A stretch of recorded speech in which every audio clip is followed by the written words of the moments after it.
Assalamualaikum warahmatullahi wabarakatuh. Alhamdulillah. Allahumma salli wa sallim wa barik ala nabiyyika Muhammadin wa ala ashabihi wa ali baitihi wa azwajihi wa dzurriyyatihi wa man tabi'ahum bi ihsanin ila yaumil qiyamah. Amma ba'du. Mari Bapak Bunda semua kita mulai dulu dengan membaca basmalah terlebih dahulu. Bismillahirrahmanirrahim. Kita lanjutkan diskusi kita pagi hari ini. Kita berada di bulan yang cukup mulia, yaitu bulan Zulqa'dah. Dan insya Allah sebulan lagi kurang lebih kita akan memasuki bulan mulia lagi, yaitu bulan Dzulhijjah. Semoga Allah berikan kita rezeki semua untuk bisa berkurban ya Pak ya.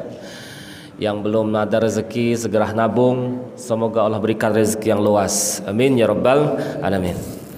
Kita pagi hari ini mulai lagi kembali surat yang saya yakin semua hafal semua. A'udzubillahi minasyaitonirrajim. Bismillahirrahmanirrahim. Qul ya ayyuhal kafirun la a'budu ma ta'budun wala antum 'abiduna ma a'bud wala ana 'abidum ma 'abadtum wala antum 'abiduna ma a'bud. Lanjut Pak. Lakum dinukum waliyadin. Ada berapa ayat surat ini? Ada 6 ayat ya. Cuma hati-hati kalau ngimam, biasanya nggak ketemu ujungnya Pak ya. Jadi kalau Bapak lagi baca ayat ini nggak ketemu ujungnya, langsung tutup. Lakum dinukum waliyadin. Nah, surat ini cukup fenomenal. Surat ini dinamakan dengan surat Al-Kafirun. Apa arti Al-Kafirun, Pak? Orang-orang yang kafir. Kalimat kafir mungkin sebagian pihak, terutama mereka yang di luar Islam, ketika kita menggunakan terminologi kafir untuk mengidentifikasi orang-orang non-muslim dengan nada kafir, mungkin bagi mereka terasa semacam kekerasan verbal. Bagi mereka terasa semacam penghinaan ketika kita narasikan mereka dengan narasi apa Pak? Kafir. Menarik untuk kita jawab, Ustaz, iya. Apa sih arti kafir yang sebenarnya? Misal contoh Al-Kautsar. Apa arti Al-Kautsar, Pak? Nama telaga. Nama Pak itu bukan arti. Arti Kautsar itu banyak. Bahkan dalam Quran terjemahan sering diartikan dengan nikmat yang banyak. Itu arti Kautsar. Tapi nama Kautsar oleh Allah dipakai untuk menamakan satu telaga yang sudah Allah siapkan di surga buat Rasul dan umatnya yang berhak. Jadi Kautsar kalau ditanya artinya apa?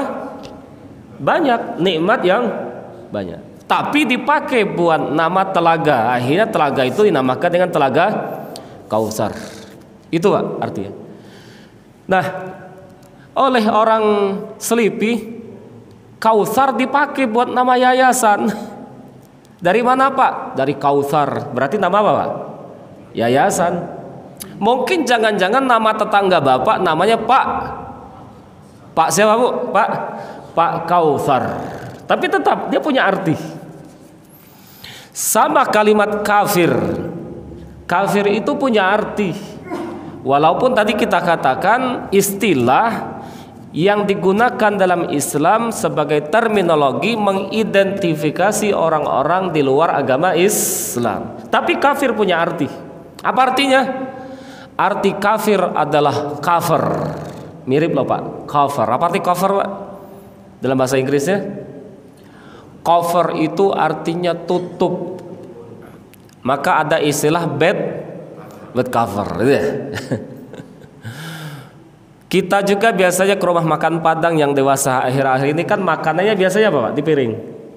Ditutupin pakai apa? Mika, kan? Nah, tutup ini namanya bahasa Arabnya tadi cover. Bahasa Inggrisnya cover. Jadi kafir dinamakan kafir karena arti kafir adalah tutup. Jadi ketika mereka dipakai oleh Quran untuk menggunakan istilah bahasa buat mereka kafir, seakan-akan Quran menggambarkan bahwa mereka sebenarnya mengetahui Islam, mengenal Islam, tapi mereka menutupi diri. Ya. Ibarat katanya seperti kita jalan pakai masker untuk apa, Pak? Nutup, ya. Jadi sebenarnya ini kalimat bahasa yang kasar, keras atau tidak? Tidak, Pak.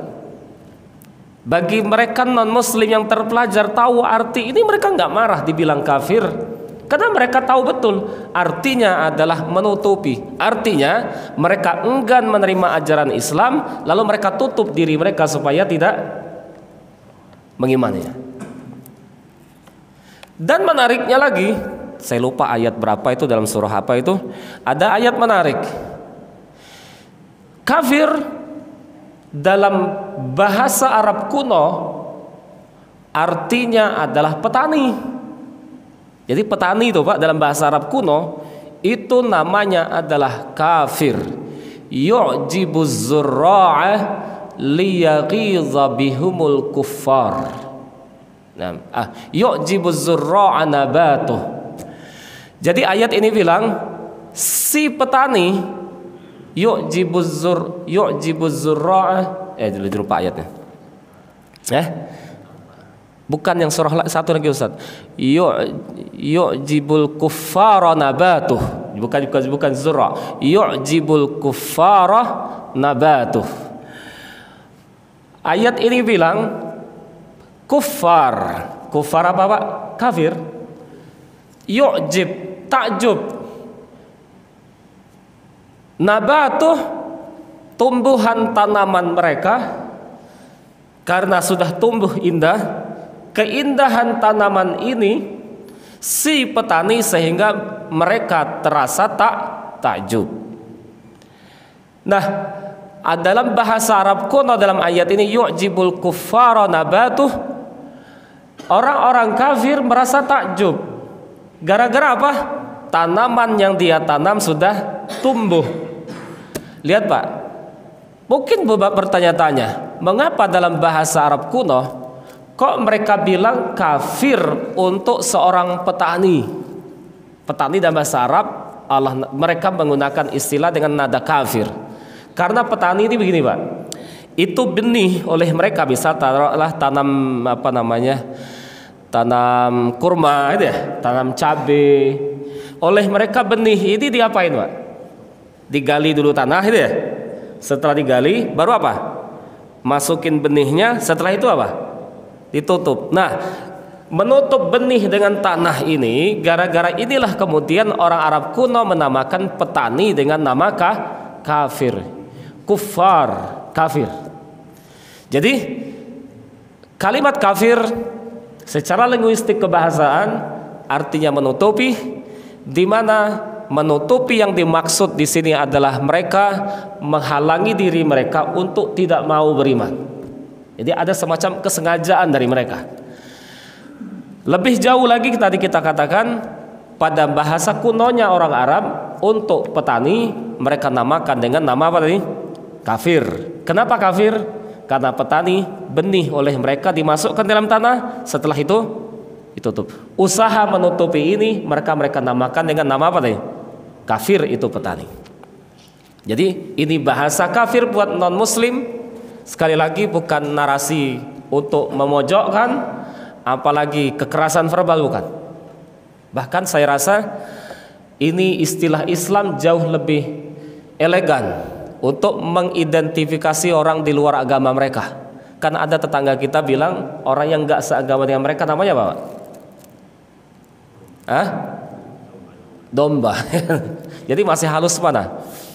Masih halus bahasa Islam dengan nama kafir, menutupi. Yang lebih parah lagi itu orang Yahudi. Yahudi mengidentifikasi bukan Yahudi dengan nama Ghayyim. Ghayyim itu arti bahasa kita, Bapak. Apa ya? Budak rendahan. Itu arti apa? Ghayyim. Nggak tahu, saya lupa tuh agama Buddha apa Hindu itu mereka mengidentifikasi orang bukan mereka namanya Raka. Setahu saya Raka tuh artinya goblok mungkin bahasa kita itu, Pak. Ya. Jadi ini arti bahasa Islam untuk mengidentifikasi orang di luar ajaran Islam dengan narasi apa nih? Kafir. Yang punya arti apa tadi? Menutupi. Oke, sekarang kita lanjut ke surahnya. Surat Al-Kafirun. Untuk masuk ke surah ini, setelah kita mengerti artinya, saya rasa Bapak hafal semua ayatnya. Lam yakunil ladzina kafaru, lanjut, min ahlil kitabi wal musyrikin. Berdasarkan surah Al-Bayyinah, Allah mengklasterkan orang kafir menjadi dua. Jadi orang kafir secara umum non muslim, surat Al-Bayyinah mengklasterkan kafir menjadi dua tipe. Satu, min ahlil kitab, atau bahasa kitanya adalah ahli kitab. Klaster yang kedua adalah al-musyrikun. Lam yukunil ladzina kafaru min ahlil kitabi wal musyrikin. Ayat 6 kalau nggak salah lebih tegas lagi, innal ladzina kafaru min ahlil kitabi wal musyrikina fi nari jahannam, lanjut, khalidina fiha, lanjut. Ada abadanya nggak, Pak? Innal ladzina kafaru min ahlil kitabi wal musyrikina fi nari jahannam khalidina fiha. Enggak ada abadanya, Pak. Ulaika hum syarrul bariyah. Jadi surat ini mengklasterkan, membagi orang kafir dua tipe. Satu ahli kitab, yang kedua apa tadi? Musyrikin. Ustaz, apa itu kafir, apa itu musyrik, apa itu ahli kitab? Ahli kitab bahasa Quran untuk mengklasterkan mereka-mereka yang kategori Yahudi dan Nasrani. Ini saya ulang, Pak. Ahli kitab bahasa Quran spesial buat orang kafir yang klaster apa tadi? Yahudi dan Nasrani. Sedangkan musyrik, orang musyrik adalah buat mereka seluruh non-muslim yang bukan Yahudi juga bukan Nasrani, termasuk orang ateis, orang Hindu, orang Buddha. Pokoknya sing penting bukan Yahudi, bukan Nasrani, mereka adalah kategori klaster musyrik. Tapi ingat, jangan lupa, dua-duanya maupun ahli kitab maupun orang-orang musyrik, Quran katakan mereka sebagai orang-orang kafir.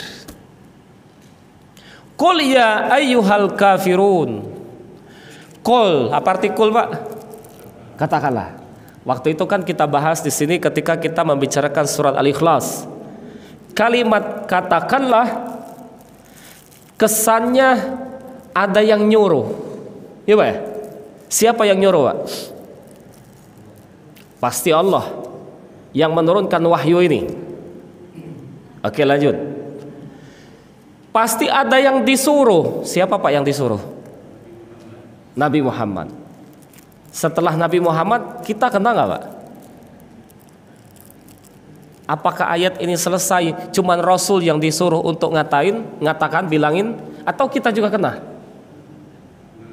Kita juga kena, Pak. Kalau hanya untuk Rasul doang berarti ayat ini udah basi, Pak. Ya. Jadi untuk pertama kali hari itu yang disuruh untuk mengatakan Rasul. Tapi menariknya, kita juga disuruh oleh Allah untuk mengatakan ini. Gitu. Artinya umat Islam punya tanggung jawab moral terhadap orang kafir untuk berdakwah ke mereka, untuk menjelaskan kebenaran kepada mereka, untuk beritahu kepada mereka kalau mereka salah. Jadi itu tanggung jawab kita, Pak. Tapi sayang, kadang kita kadang kita bertopeng di balik kalimat toleransi. Nanti kita bahas toleransi itu apa sih, Ustaz? Gitu. Menariknya ayat ini punya asbabun nuzul. Apa Pak bahasa kita asbabun nuzul? Latar histori, cerita yang menjadi latar belakang. Hari itu kemudian surat ini diwahyukan ke Rasul. Ceritanya begini. Ada pembesar Quraisy, sepertinya mereka sudah mulai putus asa melihat Rasulullah kok dakwahnya makin kenceng. Ditawari macam-macam kok enggak berhasil. Ditawarin harta, Rasul tolak. Ditawarin jabatan jadi raja. Kebetulan orang Arab belum punya raja Pak hari itu. Ketika Rasul jadi nabi, orang Arab nggak punya raja. Yang ada cuma kepala suku. Presiden apalagi Pak? Apalagi perdana menteri nggak ada. Yang ada cuma kepala suku. Mereka sepakat, oke deh Muhammad, kami sepakat seluruh Arab mau gabung membentuk satu kerajaan, rajanya Muhammad. Cuman syaratnya berhenti dah, jangan lagi dakwah kayak gini. Gitu kan? Ya. Oke deh Muhammad, kami kasih harta. Syaratnya kamu berhenti. Oke deh Muhammad, kamu mau perempuan mana? Silahkan pilih. Ya. Jadi biasanya Pak, orang ini kan kalau nggak ujungnya harta, kalau nggak harta apa? Tahta, kalau nggak harta, nah, gitu kan? Rasul ditawarin seperti ini. Tapi Rasul tegas tolak Pak. Sampai paman beliau curhat nanya, kok bisa begini, kenapa? Sampai jawab Rasul apa Pak? Ya pamanku, jika tangan kananku di genggaman tangan kanan matahari, tangan kiri rembulan, ini maksudnya apa Pak? Segala kemewahan, pangkat dan jabatan di dalam genggamanku, kata Rasul, lalu berhenti dari dakwah ini, Rasul akan tolak itu Pak. Nah, tiba-tiba pembesar Quraisy ini ngadap Rasul, ngasih satu tawaran. Apa tawarannya Pak? Ya Muhammad, gini aja dah. Mungkin bahasa kita gini. 1 tahun kami ikut nyembah ibadah kayak kamu Muhammad. Nanti tahun kedua kamu ikut kami beribadah nyembah berhala versi agama jahiliyah Quraisy. Jadi ini tawaran siapa tadi Pak? Tawaran pembesar Quraisy. Jadi ibarat katanya gantian lah, tester gitu ya. Jadi 1 tahun kami ikut kamu Muhammad beragama Islam, 1 tahun lagi yang kedua kamu ikut kami beragama gaya jahiliyah. Kira-kira Pak, apa tahun ketiga? Tahun ketiga mungkin bahasa kitanya gini aja Muhammad, kalau tahun ketiga kita evaluasi bersama. Mungkin kalau bahasa kita sekarang Pak, kita evaluasi agama mana yang dirasa cocok gitu loh. Kalau toh seandainya agama kamu benar, kami pernah nyobanya. Seandainya agama kami yang benar, kamu sudah pernah ngerasainnya. Jadi ini yang ditawarin siapa tadi Pak? Yang ditawarkan oleh kafir Quraisy. Nah, menghadapi tawaran ini Rasul cuma ngomong begini Pak. Mungkin bahasa kitanya auzubillah ya, nauzubillah bahasa kita Pak. Jika sampai saya menyekutukan Allah Subhanahu wa taala. Karena tadi Pak, jika Rasul ikut, mereka mau nggak mau menyekutukan Allah kan?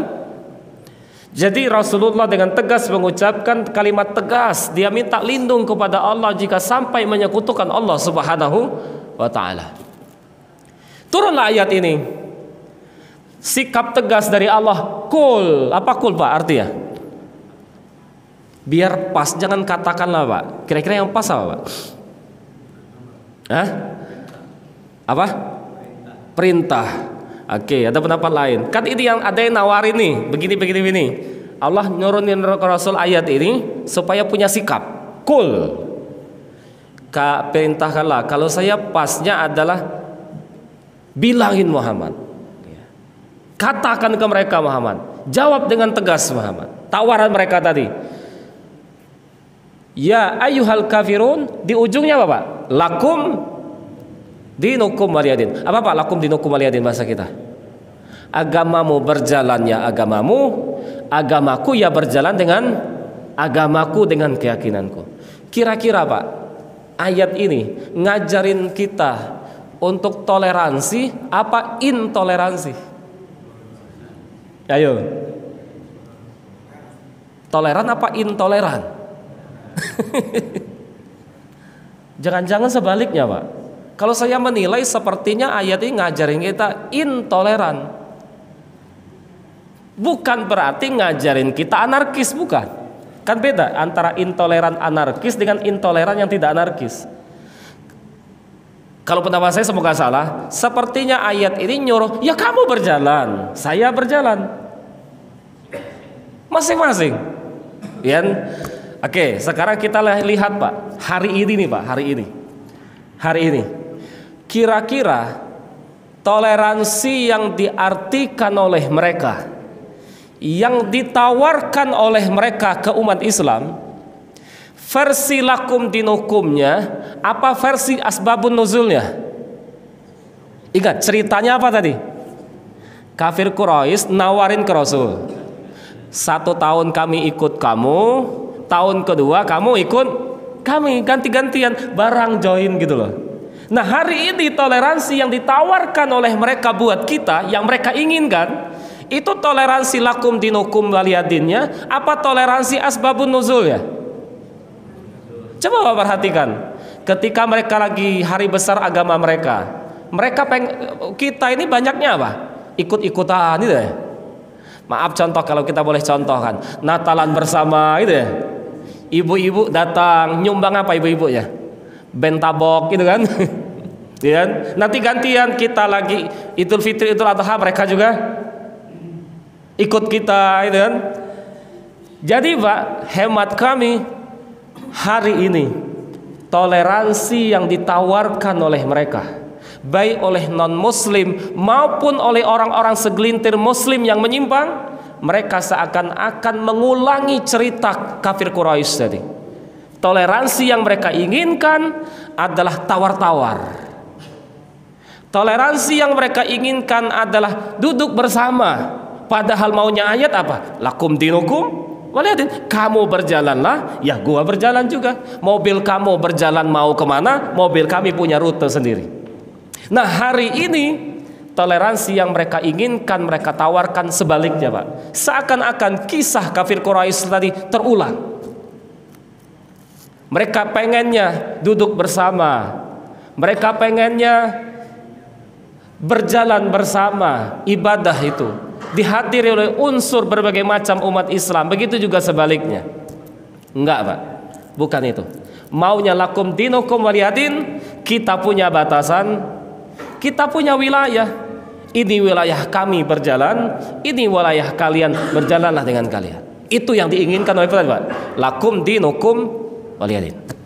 Oke, tadi sudah kita bicarakan asbabun nuzulnya, sudah kita bicarakan juga apa arti kafir, sudah kita bicarakan juga ternyata surat Al-Bayyinah mengklaster orang kafir menjadi dua, ada ahli kitab, ada orang-orang musyrik. Mungkin Bapak bertanya-tanya begini, Ustaz, iya, apa pertanyaannya?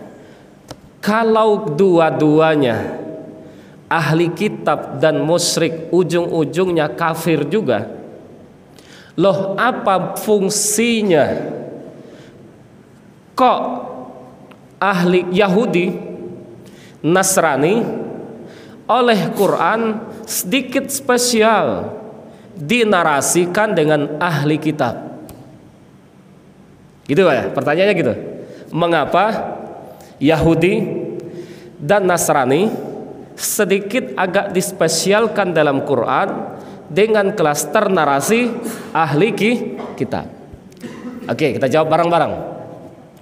Ahli kitab, saya rasa kita bertanya-tanya, Ustaz, apa arti ahli kitab? Secara bahasa, ahli kita tahu, kitab semua kita tahu. Kitab yang dimaksud adalah Zabur, Taurat, dan Injil, dan kitab-kitab sebelum Al-Quran. Loh, kenapa Ustaz kok mereka Allah namakan ahli kitab? Bisa contoh Pak, kita artikan dulu secara bahasa. Ketika saya ngomong, itu orang ahli kimia, maksudnya apa Pak? Kalau saya ngomong itu orang ahli kimia, apa Pak artinya?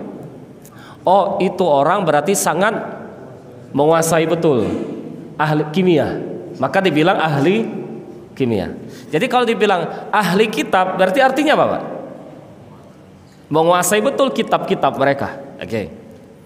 Yang kedua, misal kita contoh, itu orang ahli copet, apa Pak artinya? Pokoknya ngerti betul trik copet, ya.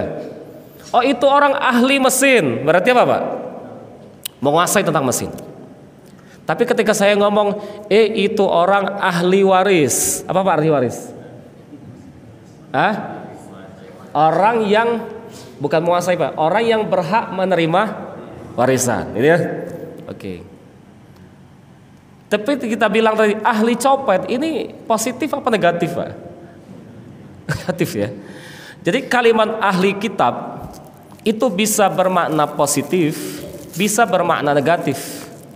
Ketika diartikan positif seakan-akan itu orang seperti ahli waris kitab-kitab terdahulu, Zabur, Taurat, dan Injil, itu rata-rata Allah turunkan buat nabi-nabi dari bangsa apa Pak?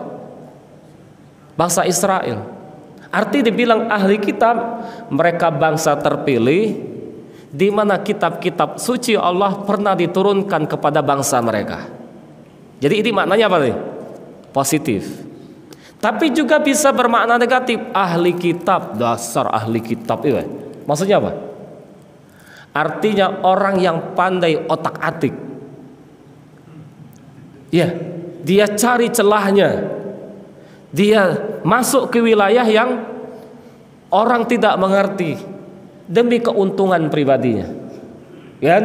Ini maknanya negatif. Yang ketiga, ahli kitab dalam tradisi Arab sering mereka gunakan untuk orang-orang yang pintar baca tulis. Jadi untuk apa ya Pak? Orang melek huruf, bisa membaca, bisa nulis. Karena orang Arab yang terkenal zaman dulu adalah bangsa yang ummi. Apa Pak ummi Pak?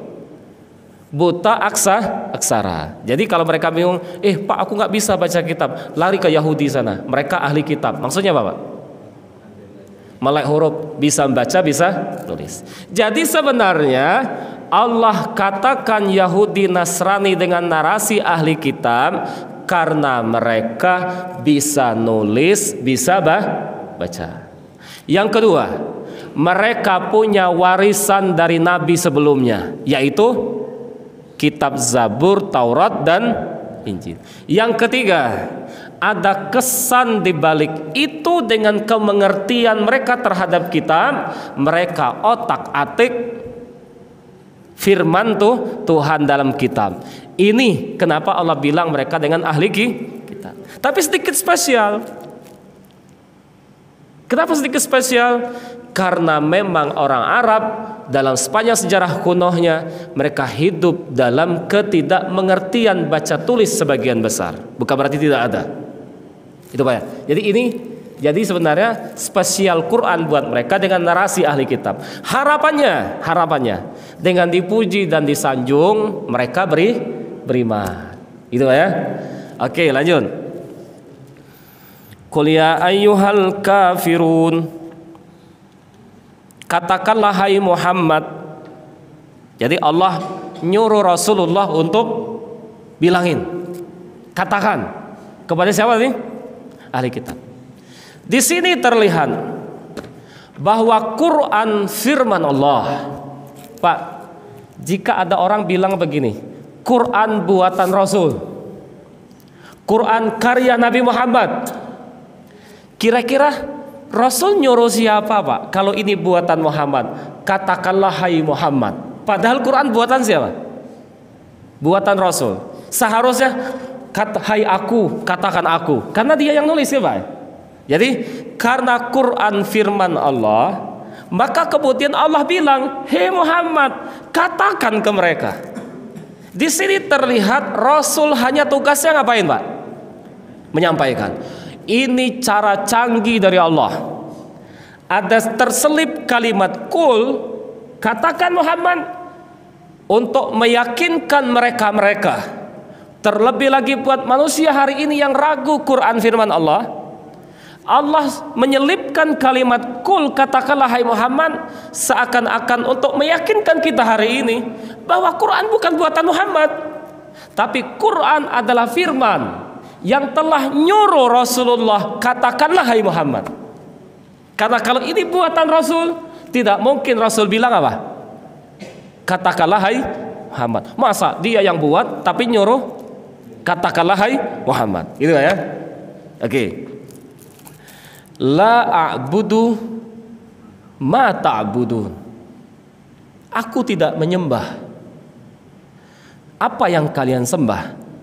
Dulu saya dari SD, dari pesantren sampai saya kuliah bingung Pak. Apa bedanya ayat ini? Aku tidak menyembah apa yang kalian sembah. Kalian tidak menyembah yang aku sembah. Ayat keempat, aku tidak menjadi penyembah apa yang kalian sembah. Kalian tidak menyembah apa yang aku sembah. Apa bedanya ayat ini? Kok diulang-ulang gitu Pak? Gini, saya baru ketemu jawaban kemarin Pak. Ternyata bedanya ada kata kerja, ada kata benda Pak. Pak, ini kata benda apa kata kerja? Saya minum kopi, minum. Kata benda apa kata kerja? Kata kerja. Saya peminum kopi. Sifat. Benda ya, sifat ya. Ya. Beda nggak Pak? Saya minum kopi dengan saya peminum kopi. Apa bedanya Pak? Minum kopi, oh mungkin tadi minum sekarang enggak. Oh mungkin sekarang minum, entar enggak. Oh mungkin entar mau minum. Saya minum kopi. Tapi kalau peminum kopi, beda nggak Pak? Berarti apa ini Pak? Ini bukan lagi minum, udah jadi sifat bagi dia seorang peminum kopi. Lihat, dalam Al-Quran surat Al-Kafirun, untuk umat Islam, aku tidak menyembah dan aku tidak menjadi penyembah. Beda nggak Pak? Menyembah dengan penyembah. Kalau menyembah berarti suatu kata kerja. Ketika penyembah berarti kata sifat. Umat Islam oleh Allah dilarang, baik dalam bentuk kata kerja maupun dalam kata sifat, ya, kata benda. Maksudnya apa? Umat Islam oleh Allah disuruh memiliki ketegasan, baik dalam bentuk kerja, baik dalam kata sifat. Semua mereka ibadahnya hanya kepada Allah. Maka dalam surah Al-Kafirun ini 2 kali diulang, aku tidak menyembah, aku bukan penyembah. Gitu ya. Supaya apa? Supaya umat Islam memiliki ketegasan. Boleh jadi nih Pak, Muslim beranggapan begini, oh kita dilarang nyembah Tuhan mereka, gitu ya. Mungkin seorang Muslim berpikir, oh kita Muslim dilarang nyembah berhala mereka. Tapi ternyata mungkin di waktu lain dia berpikir, nggak apa-apa sih, cuman datang doang duduk, gitu ya. Jadi bagi mereka mungkin berpikir apa? Yang dilarang kan nyembah, tapi kalau datang doang nggak apa-apa gitu kan? Nggak apa. Kalau nyembah yang tadi kata kerja, kalau datang doang duduk berarti kita sudah memiliki sifat seperti mereka. Nah, Islam melarang dua-duanya.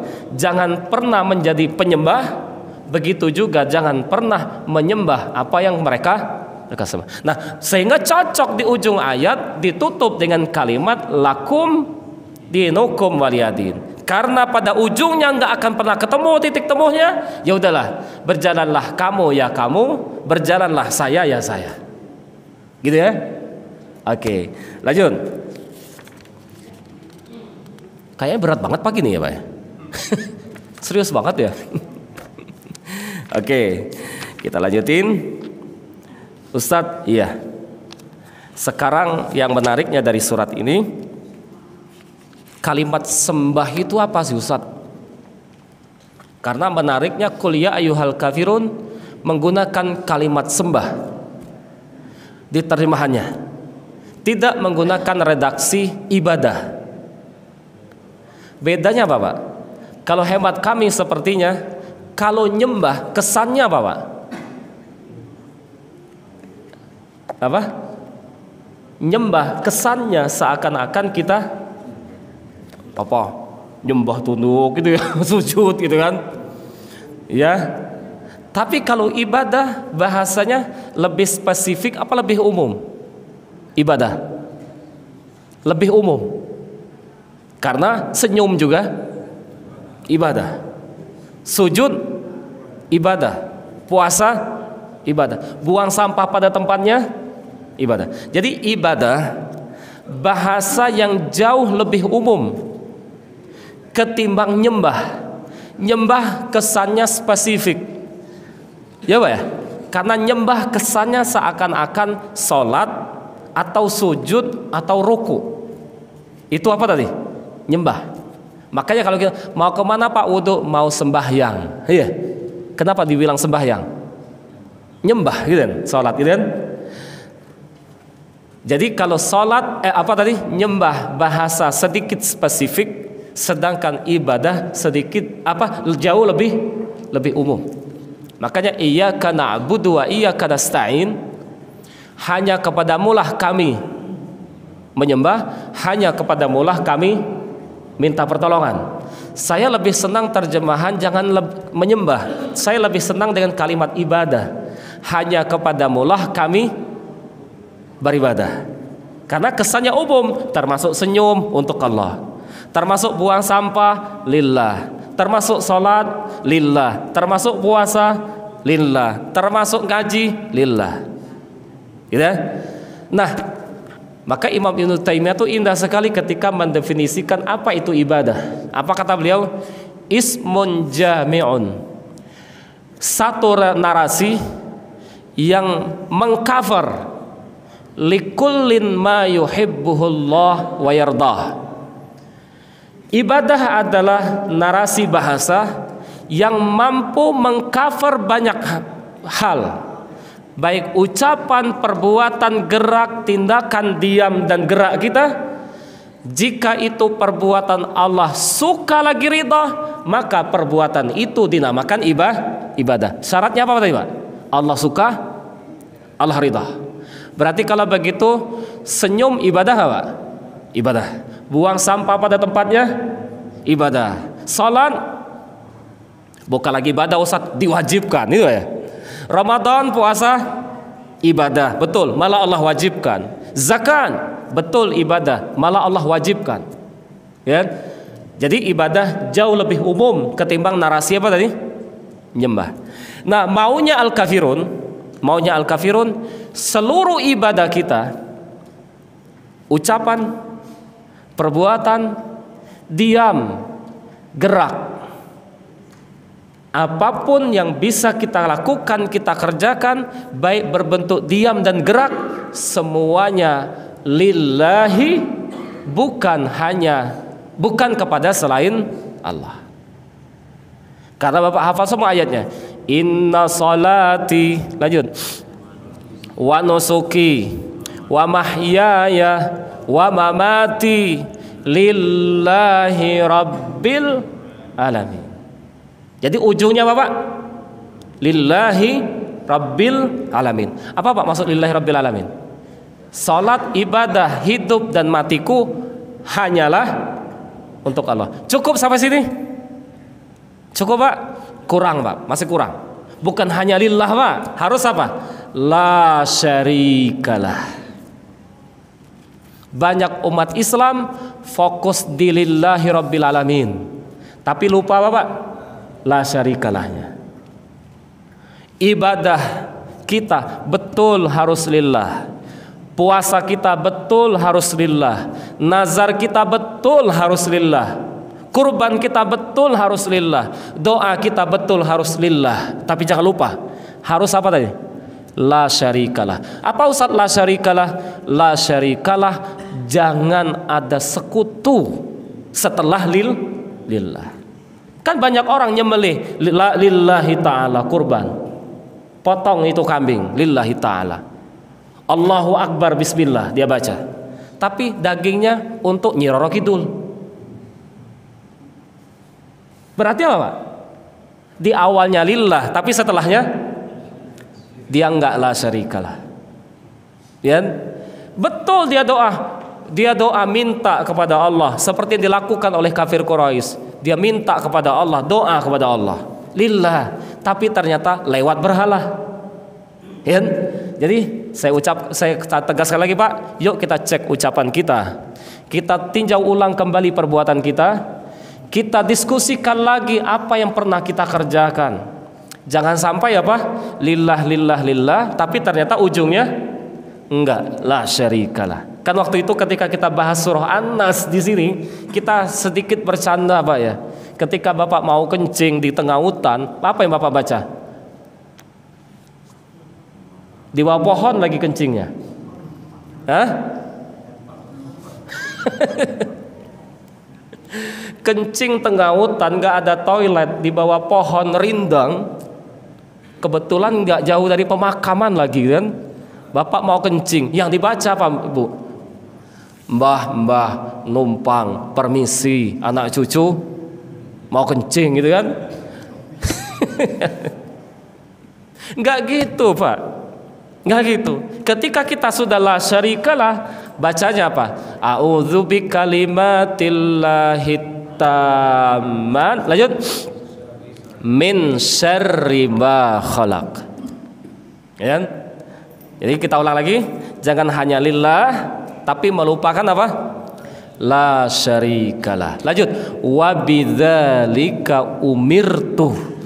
Dua hal ini tadi, lillah sama la syarikalah, ini ajaran esensi dari sisi akidah umat Islam. Umirtu, kita diperintahkan.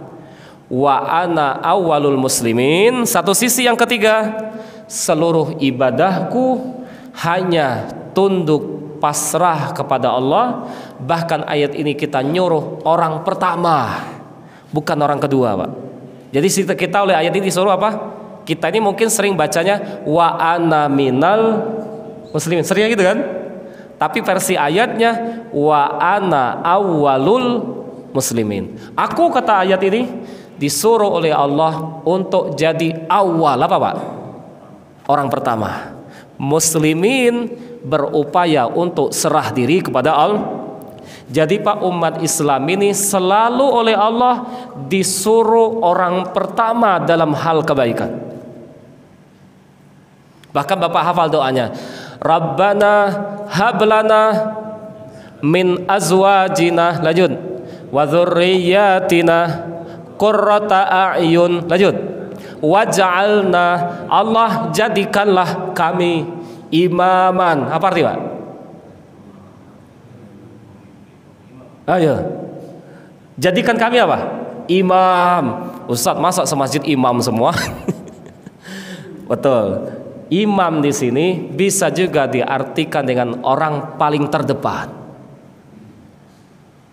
Lil muttaqin, ketika ada perbuatan takwa di antara orang-orang takwa, saya disuruh oleh Allah untuk jadi orang pertama. Kurban, berarti yang daftar orang berapa Pak? Kurban, orang pertama, ya. Sedekah, berarti yang sedekah siapa? Orang paling duluan. Kerja bakti, berarti dia yang paling, ini orang Islam Pak. Ya. Jadi wa ana awwalul muslimin. Nah, surah Al-Kafirun yang terakhir, nanti kita masuk ke diskusi. Ada poin keempat yang ingin kita bicarakan juga. Lakum dinukum waliyadin. Titik berat dari surat ini sebenarnya ada di ayat terakhir. Karena ayat terakhir mengatakan lakum, buatmu agamamu, waliyadin, dan agamaku adalah agamaku. Lakum dinukum waliyadin. Nah, ketika ayat ini bilang lakum, kamu ya kamu, li saya ya saya, maka ini ayat pas dengan asbabun nuzul. Karena di asbabun nuzul si kafir Quraisy nawarin Rasul, tahun ini kami ikut kamu, tahun kedua kamu ikut kami. Nah, maunya ayat ini enggak, tahun ini agama kami ya agama kami, seterusnya tahun berikutnya kaliannya, seterusnya dan seterusnya. Ketika tidak ketemu titik temu, Pak. Tapi jangan lupa, kita sebagai muslim punya kewajiban untuk menyampaikan. Jadi sebelum saya tutup ke diskusi, toleransi dalam Islam bukan menawar-nawar, bukan duduk bareng dalam langkah atas nama toleransi, tapi toleransi dalam Islam adalah ketegasan. Aku berjalan dengan keyakinanku, kalian juga begitu, berjalan dengan agama kalian seperti yang mereka yakini. Bukan tawar menawar. Kalau ini ceritanya bukan toleransi, tapi menu catering, Pak. Apa tadi? Menu catering. Kenapa kamu pilih sop ayam? Aku suka ini. Kenapa kamu suka kok rendang? Saya doyan ini. Oh ya udah, itu doyan kamu, ini doyan saya. Enggak. Islam tetap punya kewajiban menyampaikan, karena kita justru umat untuk mengajak kepada kebenaran dan mencegah pada perbuatan yang munkar. Oke, Pak, monggo ada yang mau nanya diskusi silahkan, tapi seperti biasa syaratnya jangan sulit-sulit. Monggo, Pak.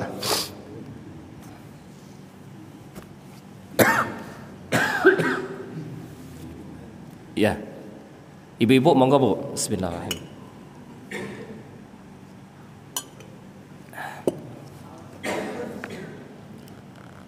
Ya. Oh, nggak ada ya? Kayaknya serius banget pertanyaan begini. Jadi pertanyaannya juga bingung, Ustaz ya. Mau nanya apa gitu ya? Oke, kalau nggak ada pertanyaan, belum suruk ya, Pak ya? Nah, sementara kita nunggu suruk selesai tiba, saya ada satu materi lagi terkait surat ini, tapi bukan tema tafsirnya, tapi ke tema hukumnya. Karena ada hukum di balik surat ini. Ustaz, iya.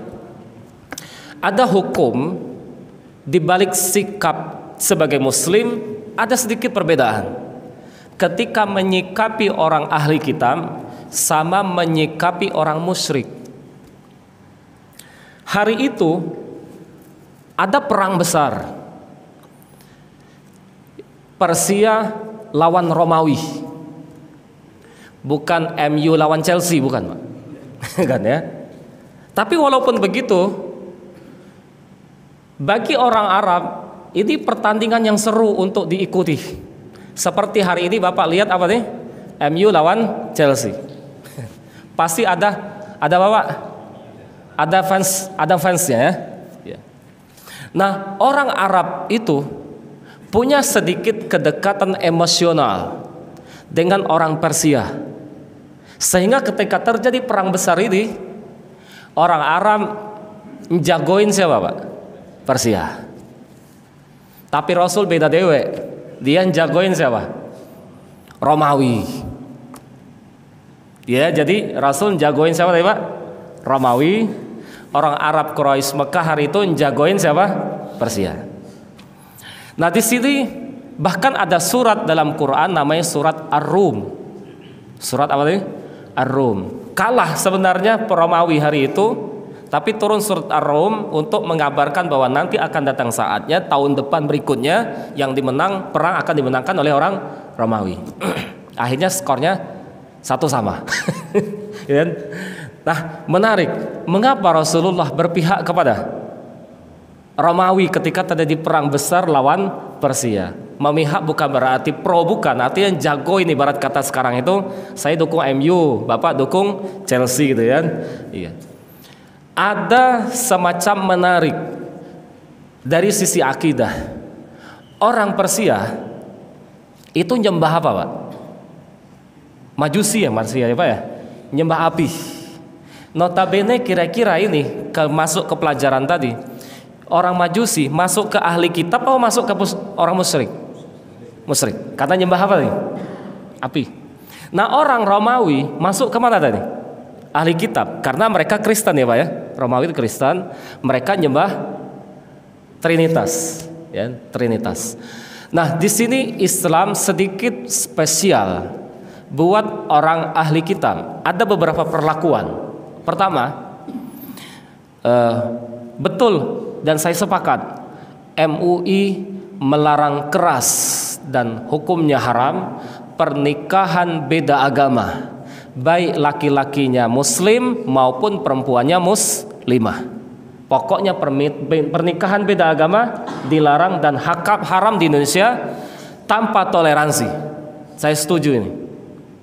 Tapi ternyata Pak, kalau dibuka lagi dalam pelajarannya, Islam membuka keran sedikit. Jika laki-lakinya muslim tapi menikah dengan perempuan ahli kitab, boleh. Al-Maidah ayat 5. Boleh. Jadi apa tadi syaratnya Pak? Laki-lakinya muslim tapi perempuannya ahli kitab. Tapi bukan sembarang perempuan. Perempuan yang terjaga kehormatannya, bukan perempuan jalang Pak, perempuan yang terjaga kehormatannya. Termasuk laki-laki muslim yang baik-baik, haram juga menikah dengan perempuan muslimah yang jalang, yang tak terjaga kehormatannya. Haram menikah, kecuali perempuan itu bertaubat. Jadi laki-laki muslim boleh menikah dengan perempuan ahli kitab yang terjaga kehormatannya. Nah ini sedikit perlakuan Islam terhadap apa tadi? Ahli kitab. Yang kedua, sembelihan ahli kitab. Sembelihan apa bahasa kita Pak ya? Ayam itu ya, sapi disembelih oleh mereka lalu dikirim ke kita, itu halal buat orang Islam. Syaratnya sebelum makan baca Bismillah. Nah ini sedikit ada perbedaan perlakuan. Kenapa kok Islam mengklasterkan Yahudi Nasrani dalam kategori ahli kitab? Setidaknya walaupun mereka menyekutukan Allah, Tuhannya orang Nasrani, orang Yahudi siapa Pak?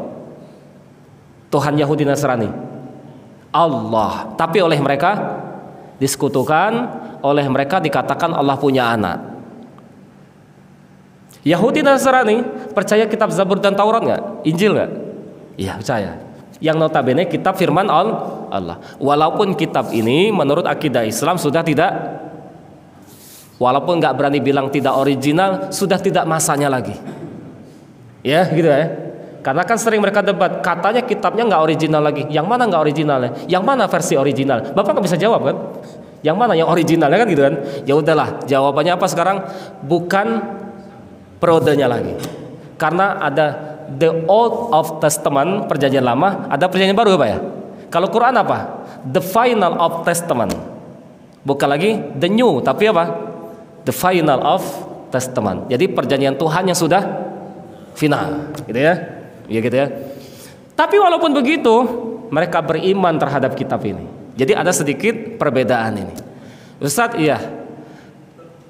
Kenapa kok narasi yang berkembang dan Ustadz setuju muslim laki-laki dilarang menikah dengan perempuan ahli kitab?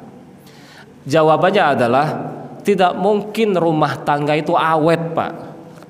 Jangankan beda agama, beda pilihan aja, presiden 1 sama 2 banyak cerai Pak. Suaminya 01, istrinya 02. Ribut gak tuh keluarga ujungnya? Ada juga Pak yang ribut Pak.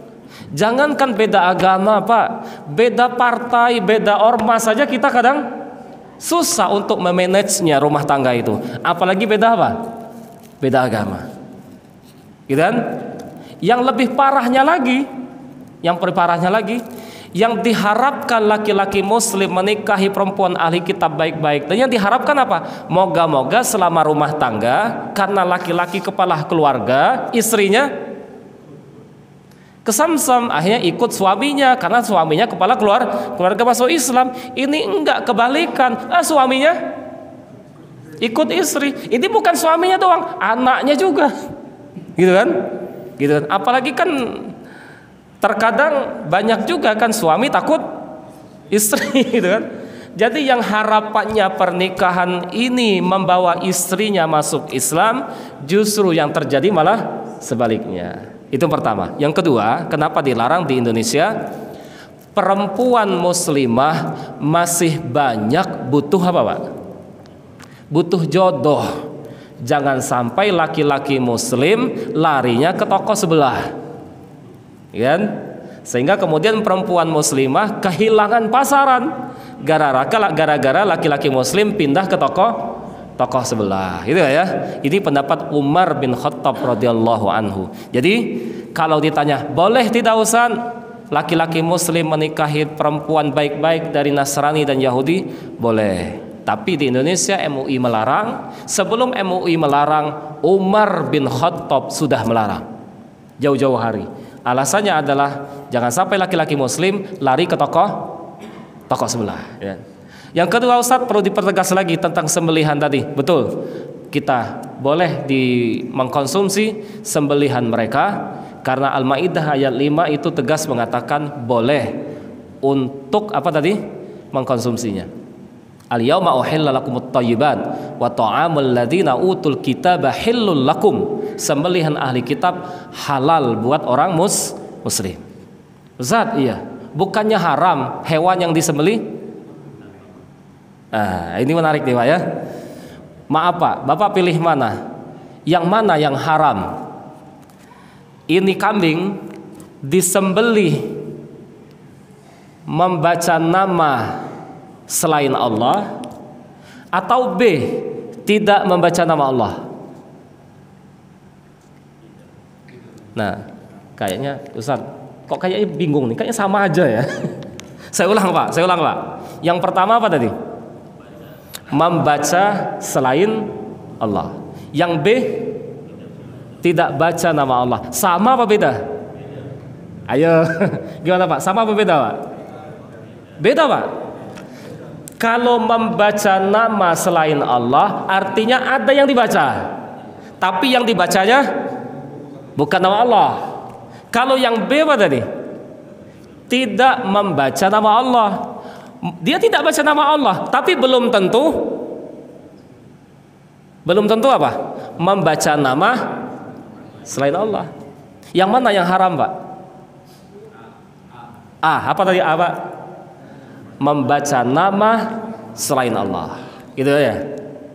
Artinya selagi muslim yang nyembelih dan tidak membaca nama selain Allah, masih halal Pak. Karena apa tadi? Yang diharamkan membaca nama selain Allah. Nah, untuk menengahi ini Rasul pernah ditanya oleh Bunda Aisyah Ummul Mukminin radhiyallahu anha, bertanya ke Rasul, "Ya Rasulullah, kita dapat kiriman daging dari Najran," kalau nggak salah, seingat saya riwayat itu. Najran hari itu Madinah mayoritas Kristen. Jadi Rasul dapat kiriman daging. Bunda Aisyah nanya, "Ya Rasulullah, kita nggak tahu mereka baca nama Allah apa tidak nyembelihnya." Nah, Rasul bilang ke Aisyah, "Makan, sebelum makan baca Bismillah." Artinya ujungnya tetap apa Pak? Bismillah. Detik terakhirnya kapan? Ketika sebelum makannya. Kalau kita enggak, Bismillahnya udah mulai kapan Pak? Ketika nyembelihnya, ya, gitu. Jadi itu tadi yang terkait dengan ayat ini. Jadi sedikit perbedaan. Kenapa ada ahli kitab? Nanti ada kaitannya dengan hukum, terutama dalam bab pernikahan. Yang kedua dalam bab apa tadi Pak? Sembelihan. Kalau lebih luas lagi, mereka jauh lebih dekat kepada kita ketimbang orang-orang musyrik. Tapi tetap walaupun begitu, mereka tetap prosetan Pak ya. Oke, silakan ada nanya. Cukup ya?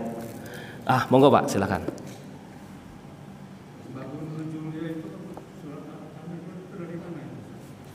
Al-Kafirun adalah surat yang turun di Mekah. Betul di Mekah ya. Lupa tadi saya bicara itu ya. Iya betul di Mekah ya Pak ya. Iya, karena ketika itu Rasulullah sedang di Ka'bah. Iya, ditawarin ini. Ketika Rasul turun ayat ini, lalu beliau langsung nemuin pembesar Quraisy tadi yang sempat nawarin tadi. Kebetulan pembesar Quraisy tadi nggak jauh dari Ka'bah. Langsung Rasul temui mereka untuk memberikan sikap. Qul ya ayyuhal kafirun lakum dinukum waliyadin. Jadi surat ini turun di Mekah. Oke, monggo Pak. Itu aja. Sabab nuzulnya adalah Rasul ditawari oleh pembesar Quraisy Mekah yang masih musyrik untuk ngajak Rasul ikut agama mereka setahun. Begitu juga sebaliknya, Rasulullah ikut mereka setahun. Sebaliknya mereka juga ikut Rasul setahun. Jadi tester ya Pak ya. Nanti tahun ketiga evaluasi bersama agama mana yang dirasa benar ya monggo. Seandainya Islam itu benar, kami pernah nyobanya. Seandainya agama kami benar, Muhammad, kamu juga pernah nyobanya. Turunlah ayat itu, lakum dinukum waliyadin. Jadi ayat ini minta ketegasan umat Islam, nggak boleh begitu, nggak boleh begitu. Moderat yang hari ini katanya rata-rata model kayak gini nih Pak. Coba Bapak cari moderat yang mereka inginkan kayak gini nih, duduk bersama, ibadah mereka bersama, umat Islam hadir, nyumbang Pak? Lagu ya, enggak, maunya Islam enggak. Kamu berjalan, kami berjalan. Enggak boleh tawar menawar, gitu Pak ya. Oke, ada lagi? Oke, cukup. Ada lagi silakan ibu-ibu. Oh, silakan Ustaz.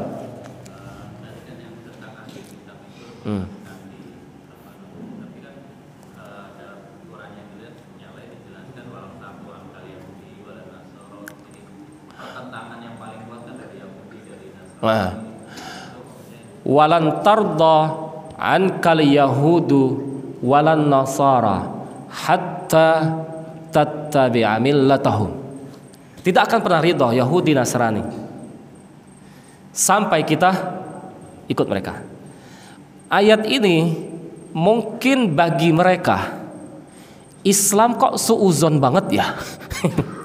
Iya ya, Muslim kok suuzon banget ya. Enggak, bukan begitu Pak. Kita pakai contoh. Bil misal yattadihul maqal. Bapak punya teman dengan non muslim, dari SD sampai hari ini akrab. Iya Pak ya, dari SD sampai pensiun masih akrab. Sepanjang itu saya tidak pernah mengajarkan, menawarkan, ngobrol tentang Islam ke mereka. Betul Pak ya? Kata Bapak, ya udahlah, demi menjaga persahabatan yang baik, daripada memancing permusuhan, persahabatan yang sudah baik jangan sampai pecah. Ya udahlah, Bapak tidak pernah sedikit pun membicarakan, mengajarkan, mengajak dia untuk masuk Islam. Tapi boleh nggak saya bertanya, selama Bapak bersahabat dengan mereka, ucapan, perbuatan, tindak lanjut, perilaku, Bapak selalu berusaha untuk sebaik mungkin tidak? Betul kan? Bahkan jangan-jangan teman Bapak yang muslim ngiri, kok kamu ke muslim baik banget ya, kok saya sama kita muslim kok kamu beda perlakuannya. Betul kan? Kenapa Bapak berusaha menjaga ucapan, perbuatan sebaik mungkin dengan teman Bapak yang non muslim? Minimal ada 0,001% dalam hati Bapak berharap dia masuk Islam. Sehingga Bapak apa tadi?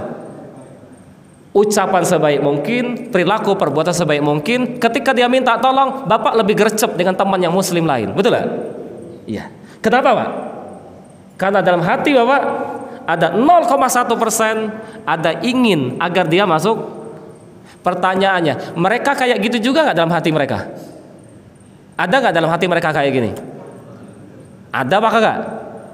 Ada Pak. Jangan-jangan bukan 0,1% Pak, 100%. Mereka pengen agar kita ikut. Ini yang dimaksud walan tarda ankal yahud. Mereka punya misi agar kita ikut mereka. Sebaliknya kita juga punya seperti itu, Pak. Kita juga punya itu seperti itu. Cuman kita tidak mau lebih terang-terangan terbuka demi menjaga apa tadi? Persahabatan, jangan ribut gitu kan? Iya, gitu. Jadi maunya ayat itu bahwasanya muslim harus sadar bahwa seperti kita, mereka juga agama misi untuk mengajak kita ikut mereka. Tapi jangan lupa, kita juga sama. Mereka maunya kita agar ikut kita mereka, gitu Pak ya. Jadi ayat itu dimaksud seperti itu. Nah, lalu kemudian ketika masing-masing punya 0,01%, yang ini jangan-jangan mereka punya 100%, lalu kemudian menikah, lalu berumah tangga. Kira-kira Pak, kira-kira nih, ini akan bentrok nggak? Bentrok. Suami punya misi, istri punya misi. Nah, maunya Islam, kenapa laki-laki dibolehkan? Karena kepala keluarga, berkuasa. Minimal kalau nggak istrinya diajak, dapat anak-anaknya. Yang terjadi malah sebaliknya, anaknya ikut ibunya, malah suaminya. Itu Pak. Maka saya setuju dilarang. Wallahu a'lam bishawab. Oke, ada lagi? Cukup ya? Udah suruk ya? Subhanakallahumma bihamdika asyhadu an la ilaha illa anta astaghfiruka wa atubu ilaik. Aqulu qouli hadza wassalamu alaikum warahmatullahi wabarakatuh.